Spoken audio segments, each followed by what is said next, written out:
ọ̀jọ̀gbọ́n àti olùkọ́ ìtàn eré tó yọ̀rọ̀ǹtì bàbá Tunde Kelani tuntun fẹ́ mú wọn rin ìrìn àjò tuntun pẹ̀lú eré sinimá elédè àti àṣà Yorùbá tí wọ́n pe àkọlé rẹ̀ ní Cordelia.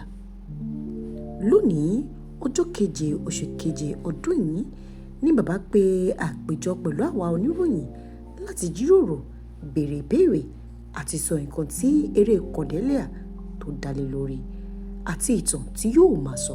Gẹ́gẹ́ bí gbogbo wa ṣe mọ̀ wípé ẹgbẹ́ èṣù kọ́ nìyàn, iṣẹ́ àti ìtàn eré bàbá àná kò sì jọ tòní. Ká dá a padà láti ìtàn eré wọn bíi Ṣàwòrò Idẹ, Thunderbolt, Màmí, Àrùgbá, Tolúwa nílẹ̀, Àyìnlá àti bẹ́ẹ̀ bẹ́ẹ̀ lọ. Gbogbo rẹ̀ ló mì ìlú tìtìtìtì tí wọ́n sì gba onírúurú ìfe ẹ̀yẹ lé lórí. Ẹ̀tọ́ sí èrè owó tí wọ́n rí, ọ̀pọ̀lọpọ̀ ayé ni wọ́n fi àwọn ìtàn orin wọ̀nyí ni wọ́n fi kùn.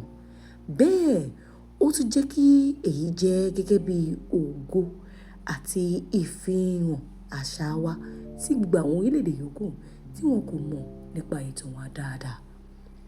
Bàbá sì máa gbìyànjú wípé gbogbo eré àti ìtàn tí wọ́n bá kọ, gbogbo ẹ̀ náà ló yípo tí ó sì ń sọ nǹkan tó ń ṣẹlẹ̀ gangan nílẹ̀ wa láì tiẹ̀ sọ pé wọ́n fẹ́ fi ẹnukú méjì. Tó bá ní kó fi ẹnukú méjì nínú rẹ̀, àwọn ẹní wọ̀nyí á jẹ́ àwọn kókó, àwọn nǹkan tí a gbọ́dọ̀ rí, tí a gbọ́dọ̀ ṣe àtúnṣe ní ìgbésí ayé wa àti ní orílẹ̀-èdè Nàìjíríà àti àwọn ilẹ̀ adúláwọ̀ àti ilẹ̀ aláwọ̀ funfun yòókù. Kí tiẹ̀ gangan ló gbé ìtàn Cordelia jáde? Ẹ jẹ́ ká gbọ́ látẹnu bàbá pẹ̀lú àwọn òṣèré yòókù tí wọ́n darapọ̀ mọ́ wọn lónìí ní gbàgede ilé ìròyìn City People head office. Whatever we will have them say. Thank you very much. You're welcome. Thank you, sir. Thank you. Thanks so much. Good afternoon.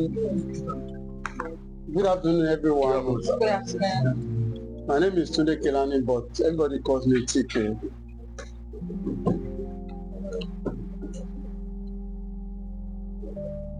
Distinguished guests, fellow filmmakers, artists, and friends, on behalf of our executive producers, Mr. Tayo Ladimeji and Kule Adevi, and on behalf of the entire cast and the crew representing the cast and the creative team behind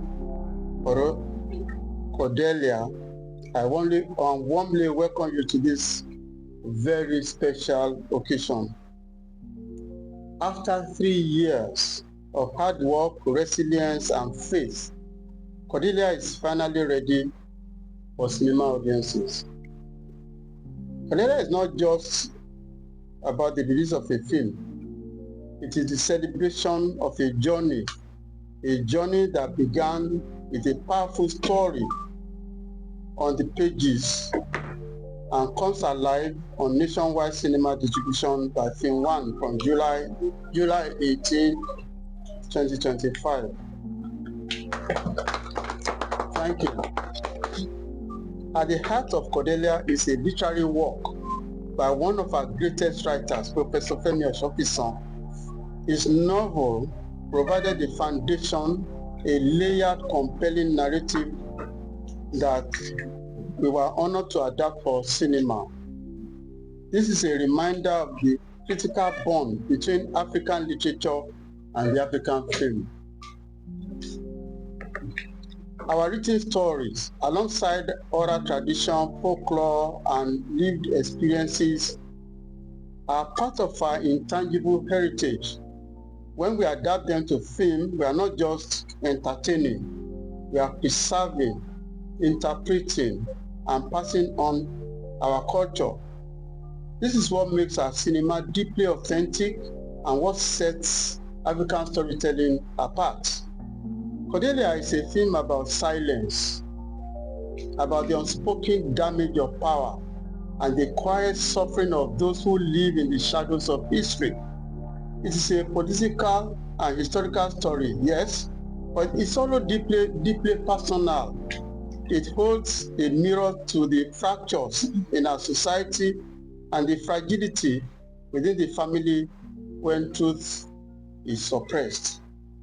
Because when power changes hands by force, when there's a military coup or a natural disaster caused by years of neglect, it is not the powerful who suffer first.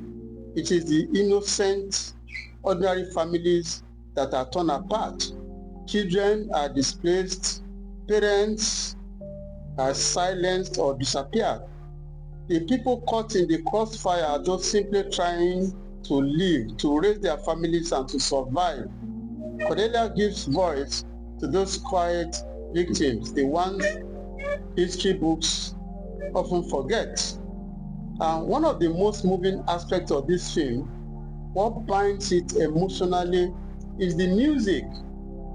The original score was composed by the talented Michael Ogunlade, but it reached new creative heights through a unique collaboration, the music department of the University of Delaware in the US, under the leadership of Professor Anderson, arranged, orchestrated, and scored, who arranged and scored the film in a project that is titled Cultural Fusion.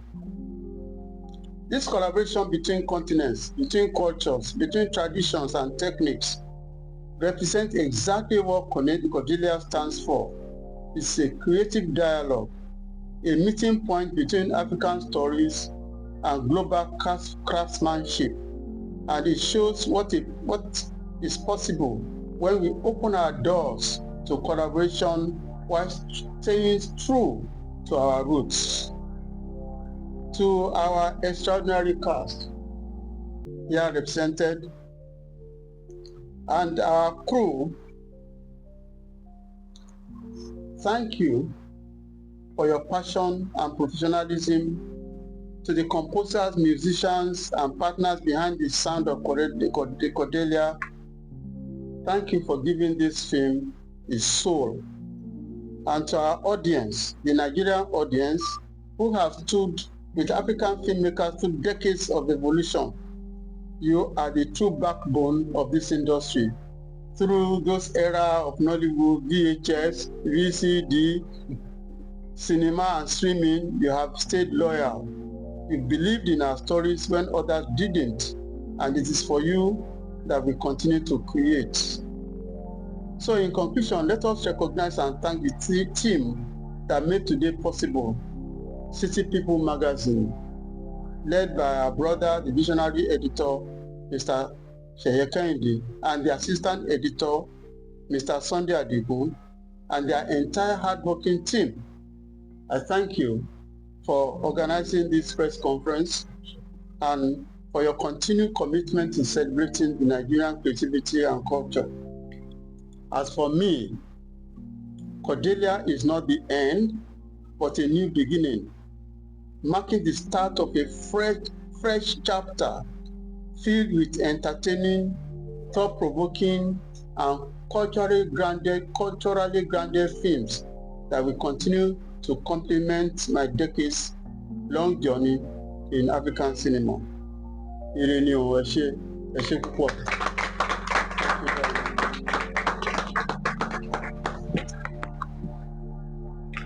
Thank you very much, sir.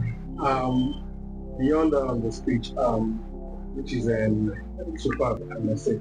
Now, very quickly, sir, I'm interested in getting to know this particular movie coming out, Cordelia. You've been doing movies for decades now. I want to ask that what exact number would you call this particular one coming out?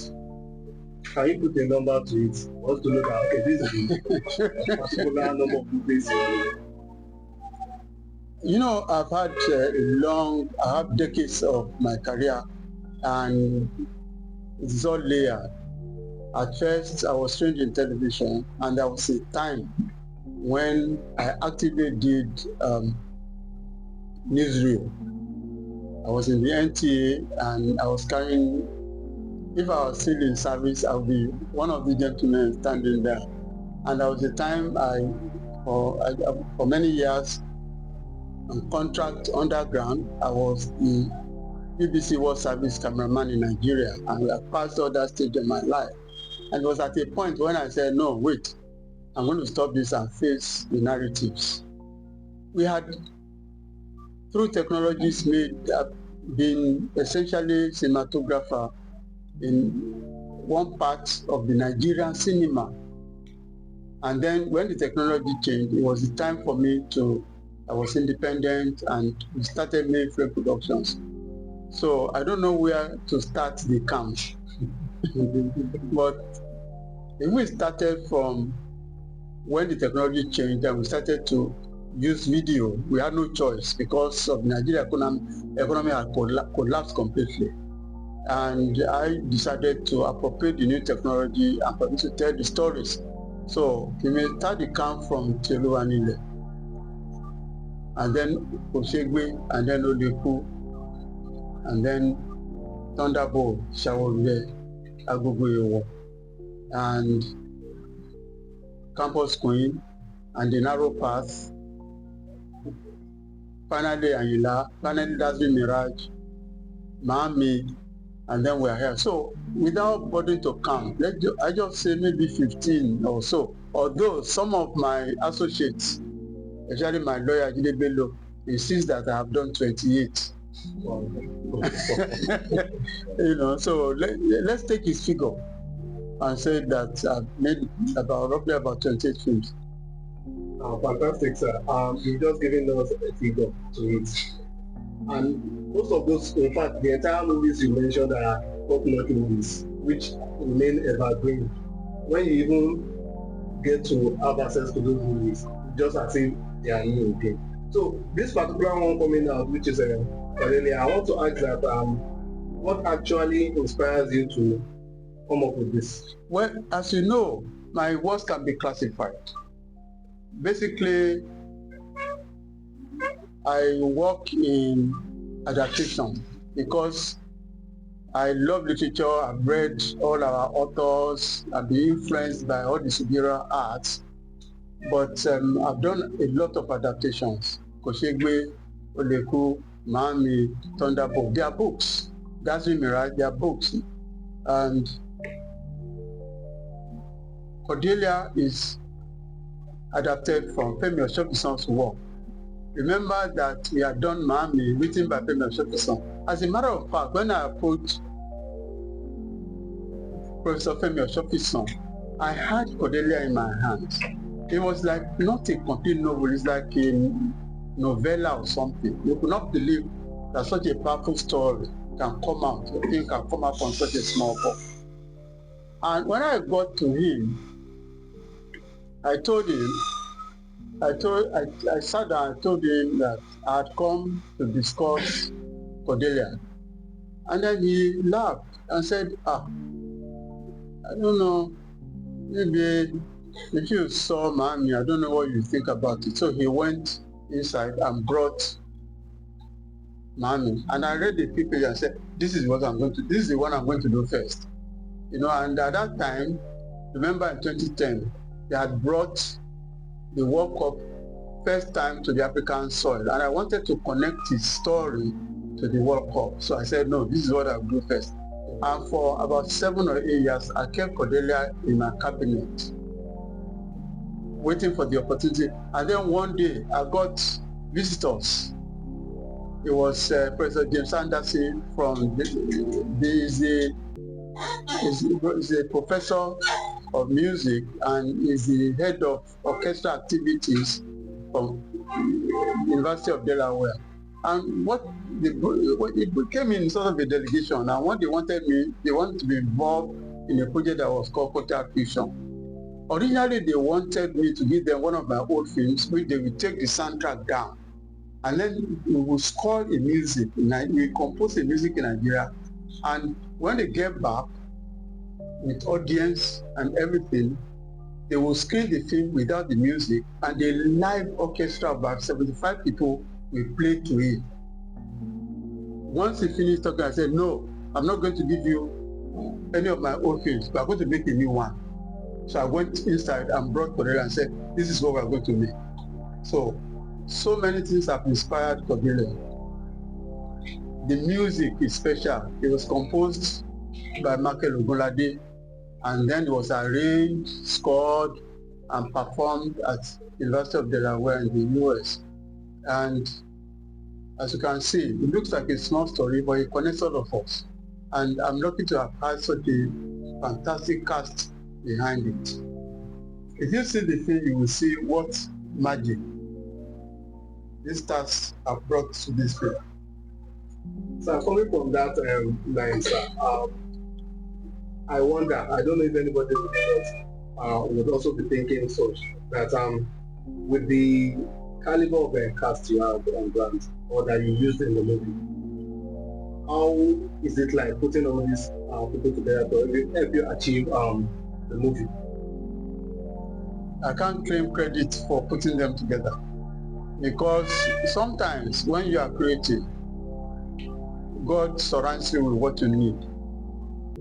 Like my brother story, William, we had worked together on Campus Queen. I think he had a scene or two at the most, but I never forgot him.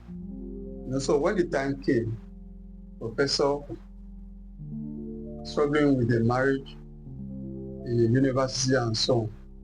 So I thought, well, perhaps one or two people, and then 3 days before we started, he called me, just wanted to say hi, hello. And I said, what are you doing for the next 1 month? And then that's how William came in. And of course, my sister here, we had never worked together, or even perhaps never met. But everybody kept suggesting her, get Yvonne, get Yvonne. And so she's here. And then, he's tailor-made. Kelechi is tailor-made for Major for Major Kawale in the past. So, we found ourselves. Or the film found us. Yeah. So everybody loves to work with TK, really. But I still want to ask you that what actually informs your choices of cast you use in your movies? Not starting from the time of Shawo and the likes. I can definitely say that I was not why those movies were came out. But I got to know that those that were cast in that movie, they become top movie this thing we have around now. So what actually informs your decision of? Well, I think my style of working is very simple, because I make films that have a bit of myself and my environment in it. And I'm a keen observer of society. So I can easily match people to these roles. And I cast people who are closest to the character before I decide that's the person that's going to play. So I say I go along, I look at everybody, and so I store it away. And when the time comes, I record it and say, get somebody like that. Sometimes it works like that for me, because, but sometimes there are surprises, things that I didn't think about or never. But I have learned as I live my life to pay attention to everything happening around me. Sometimes when I'm about to start a project, I'm always careful about people who just visit me out of the blue. Because there has to be a reason. I don't believe meeting is not a coincidence. I feel something deeper when I meet people. Look at Bukola Uyemi that play Aruba. I've tried, some of the cast I wanted in mind, but something funny was happening. Anybody I had in mind was either due for delivery, a new baby, or just too pregnant to move. I said that. So I was wondering what the hell is happening. And one day, Bukola showed up, slim girl, dark, and she's serving. She's in youth service from Kwara University or University of Ilorin in Saturday. And then I said, okay, all right, come again, and so on. Then she was there for 2 minutes and said, call her back, call the girl back. And that's how she played the role. So I'm always very receptive, because one thing very great about Nigeria, our country, is what God has given us. We have everything. Any location can do more. From Sahara to the Atlantic Ocean, all the East River, swamps, everything, you have everything. But more importantly, we have the people. largely Nigerians are so creative that you can almost virtually pick anybody on the road and they'll be ready to act. Not to talk about not talented, tested, trained, educated, talents like I work with all the time. All right, Without them, I mean, there'll be no film.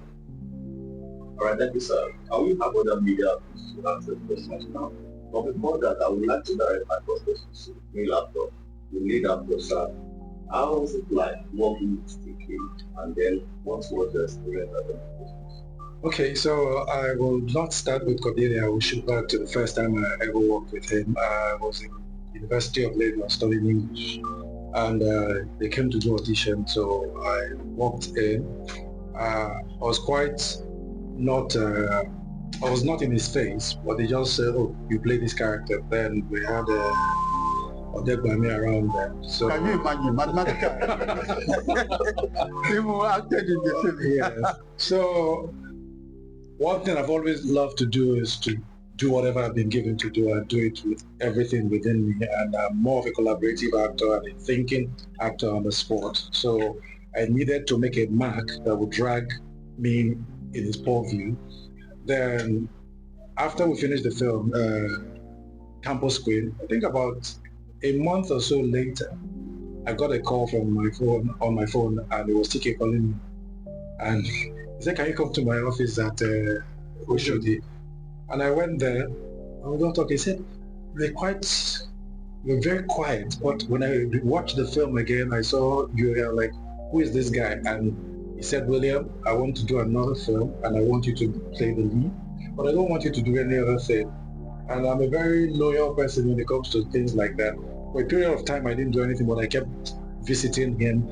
And if you know TK for one, he's very observant of his environment. TK can decide to leave his office and go to Oshodi and just sit there in the corner and be catching snippet shots of the environment. And I was sitting there, I just said, "Hey, pause, hold up." I said, "Don't move." And he brought out his camera and snapped me and said, "There's this inspector guy I'm working on, and I want you to." I said, "Okay." And that was it. Then, fast forward to Cordelia, I was in church. I just finished from church that day, and I went home. I was writing, then something just said, "Call TK and greet him. You've not said hello to him in a long while." So I called him, and the next thing I heard was, "Hey, William, are you in the country? What are you doing? Are you free for the next 1 month?" I said, "Yes. Even if I'm not free, I'm free for it." And that was it. And he said, "Do me a 60-second monologue. It's not for me, it's for the other people who are watching. I know what you can do, but I just need other people to." And that was it. I came on board, only to find out that I'm working with this awesome, delectable queen, Yvonne Jegede. This time here, I've worked with a lot. I've worked with him several times. What they're married.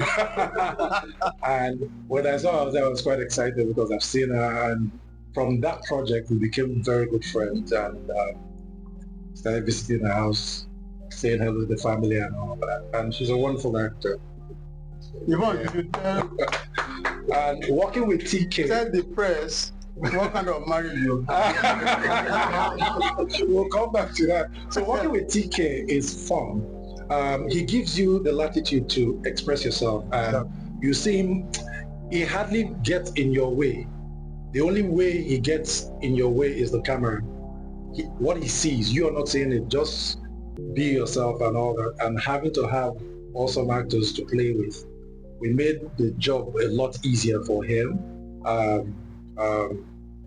It wasn't anything beyond what the capacity we've got to exercise what we practiced for a long time, and having the field to play with, and without much supervision. That's the kind of director TK is. He trusts you to deliver, and if I have that kind of trust, I don't turn it down. I respect it and deliver what I'm asked to deliver. Yes, I don't think it was such a long time ago, because remember my last film was Anila. Yes. And every film has a meaning. Ayinla for me was the opportunity for me. There are two principal characters in Ayinla. I've always been fascinated about Abeokuta. Abeokuta has always remained the backdrop to almost everything I have made. Somehow I don't do city stories. I just, the kind of stories either from literary source material or fiction, I fit it into Abeokuta mostly. And of course, the story of Ayinla is very intriguing to me.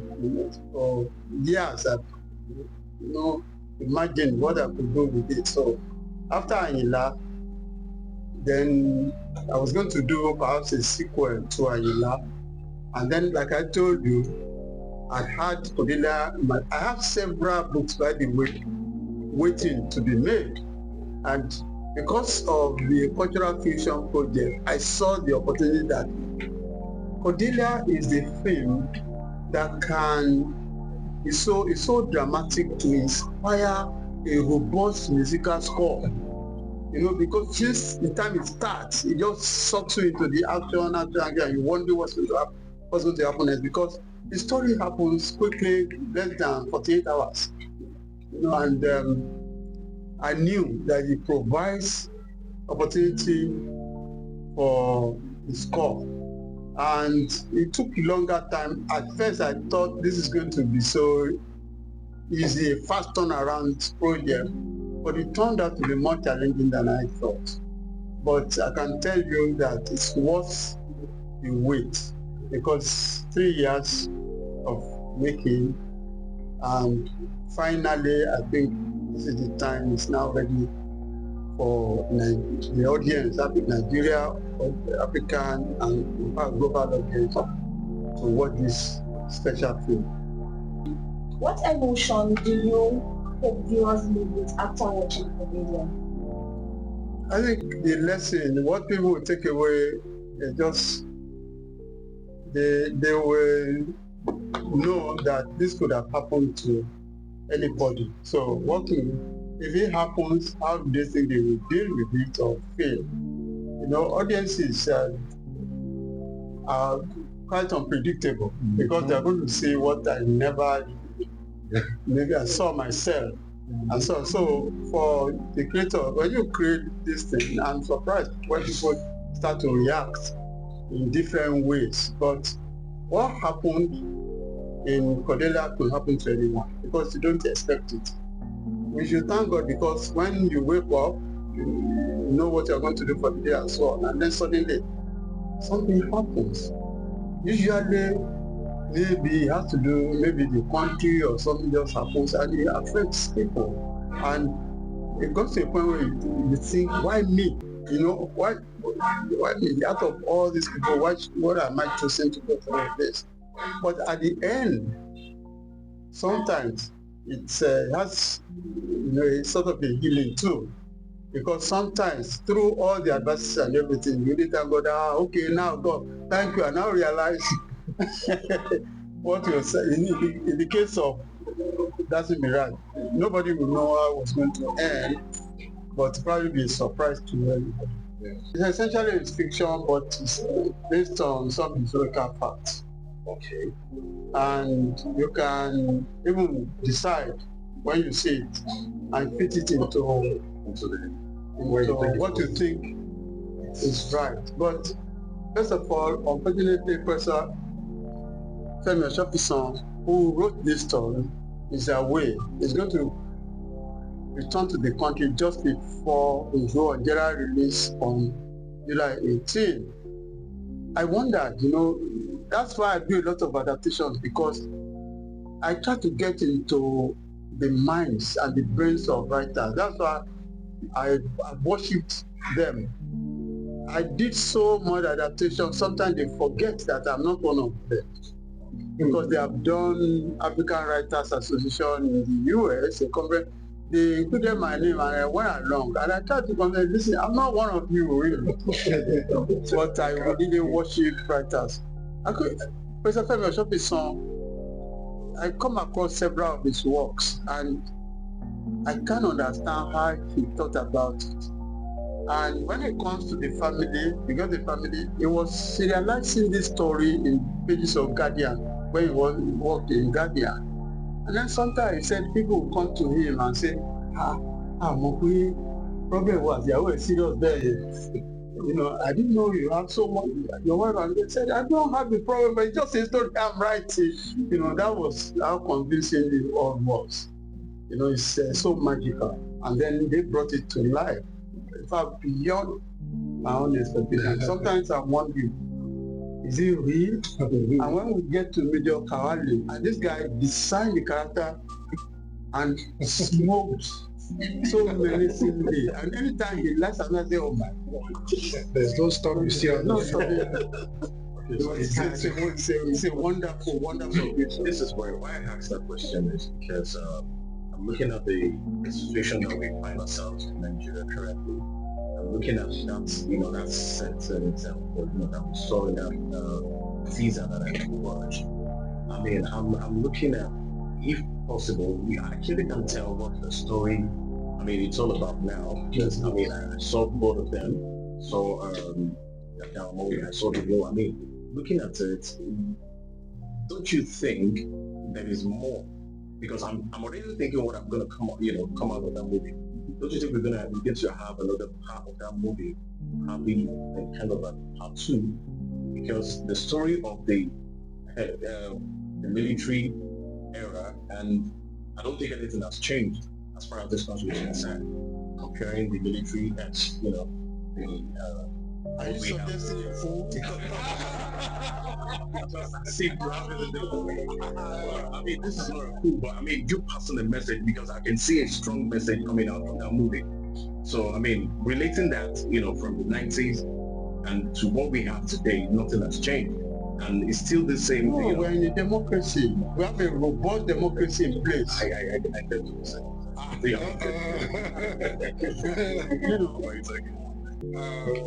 Okay, all right.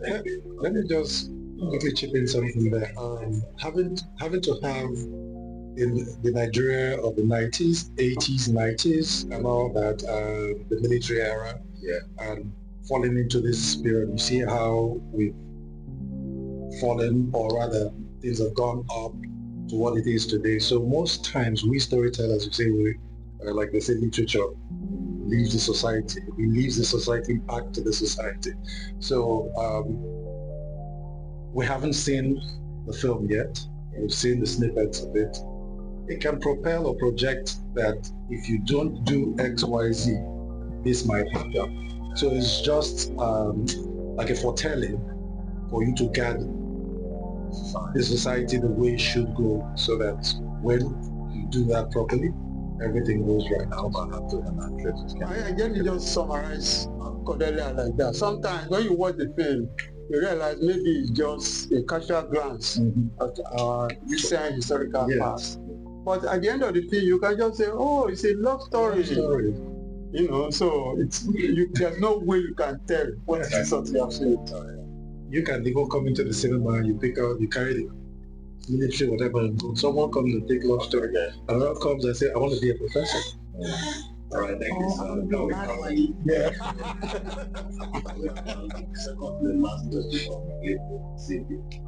Good afternoon, sir. My name is Dario. That's okay. My question goes to you because there's this word that says that music does not made any permission to enter our spirit. You see that Cordelia is promising us that it's going to set our soul on fire, that we also expect the next thing to happen in this movie. Because I realized that you've been saying something about this musical part. Exactly. So what I want you to watch is the last scene of this film, and hear the sound that accompanies it. Then you'll come back and come and say, Chicken, you are right. And even if you are dead, you will wake up and respond to it. And then it's a tribute to one of our greatest musicians who ever lived in Nigeria. All right, thank you, sir. Now we have the last question before the children have to go. Thank you, sir.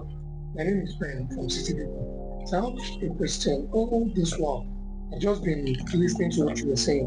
You kept on mentioning adaptation, original score. Now it goes back to all the movies you do, or most movies that you produce, do they actually reach to something just with respect of what she said? Does it get to our soul in terms of music? And at the same time, adaptation of novels and unwritten words. Can you just tell I us? think it essentially has to do about the stories. Look, I try to convince even the new generation. We have millions of literary resource, asset, that we should be ashamed of that because we haven't even done anything. I carry books around, and sometimes I'm excited at what I'm about to do next, what will follow.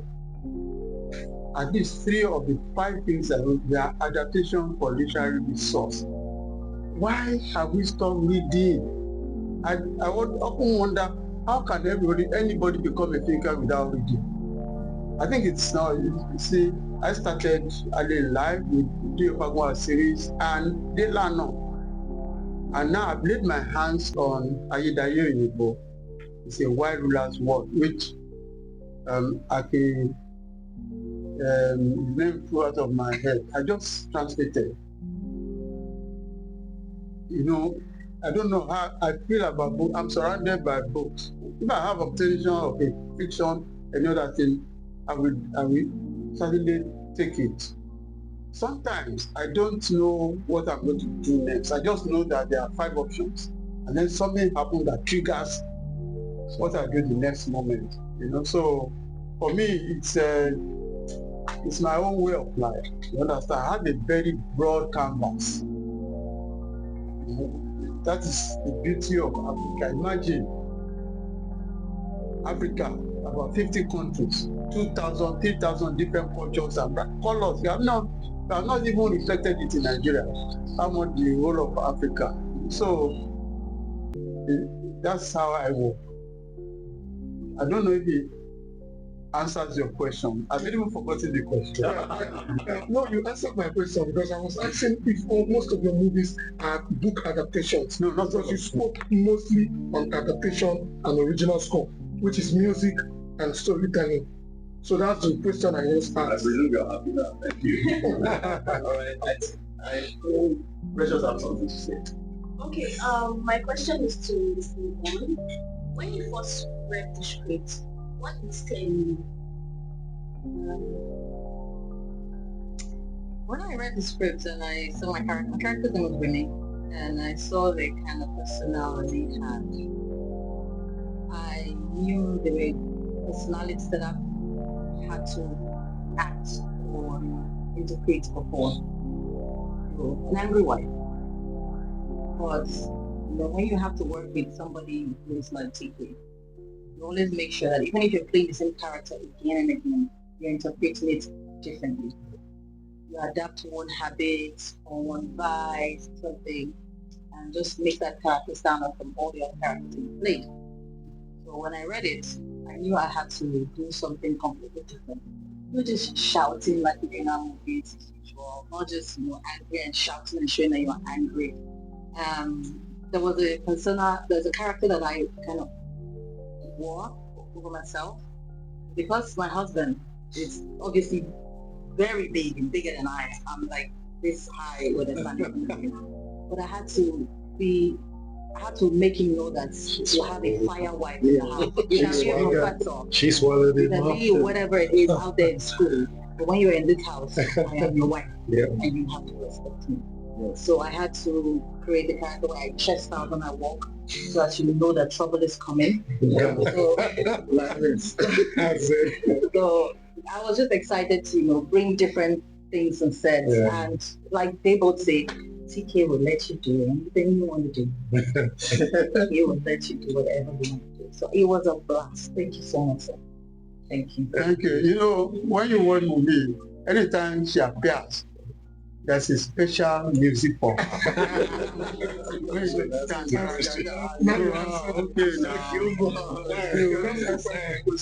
No, in fact, the music score deals with her character. Because anytime she appears, usually the balcony, when they say, Let me go there.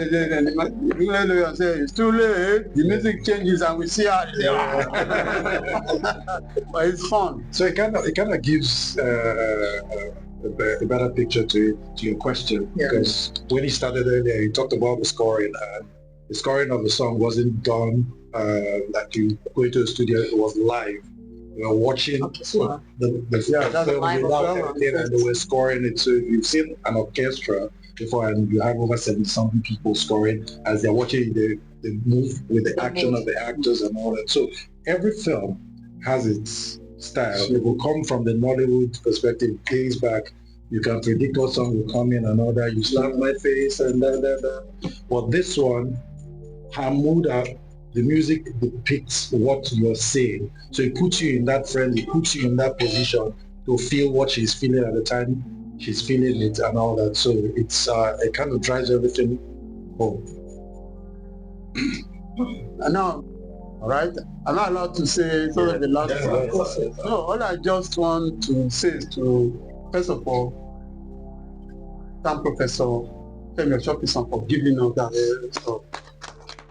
You know, it's unbelievable. I still wonder how he thought about it and then wrote this story. And I want to thank the talent for bringing it to life. I couldn't even believe myself. You know, William said that they make it easy for me. No, you don't make it easy for me. I make it easy for you. Because what I do is, anytime I'm making a movie, I thought I'm so privileged enough to pay all these people to entertain me. Because I'm the first audience that can see, just like a palm wine you're bringing down the top of the and I'm sitting for you to bring that first to drink it. I'm looking at all this, and I just see all the transformation, everything going on right in front of me. Some of them, that's why when I sit in stage, I'm working a play, and after the play, I can't recognize the people who played it because they look so different. You can never imagine this guy or her, for instance. No, it's not possible. So this is magic. And I'm particularly grateful to God about what God has given our country. We are blessed with the tangible heritage, oil and gas and all those things. But more importantly, we are blessed by all these things. And then everything that we are all doing and you are doing. So I'm eternally grateful to City People for bringing all of us together. This is not like a press conference, just like we're having a chat. Now, I would say, bring drinks and be enjoying ourselves. So I thank you all for this opportunity to meet with you, and so on. So I'm back. Tunde Kelani is back. Don't forget, it's July 18th. This is Cordelia.